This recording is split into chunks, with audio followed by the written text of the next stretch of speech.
Upcoming ప్రోమోలో రామలక్ష్మి వాళ్ళ కాలేజ్లో ప్రముఖ హాకీ కోచ్ అయిన శౌర్య గారికి అవార్డు బహుమతీకరణ జరుగుతూ ఉంటుంది.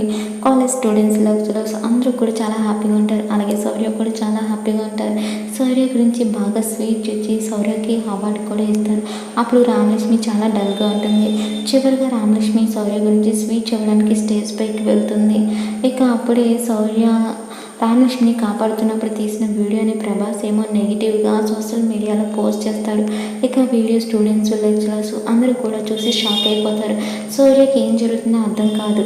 ఆ తర్వాత వీడియో చూసి విషయం తెలుసుకున్న తర్వాత రామలక్ష్మి కోపంగా వచ్చి శౌర్య చెంపదెబ్బ కొడుతుంది అందరి ముందు.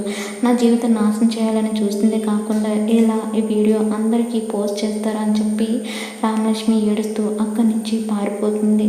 ఇక రఘురాంకి విషయం తెలియగానే శౌర్యాన్ని చంపడానికి గన్ తీసుకొని శివరాంతో బయలుదేరుతాడు. మరి శౌర్య ఏ తప్పు చేయలేదని రఘురాం వాళ్ళకి ఎలా తెలుస్తుంది?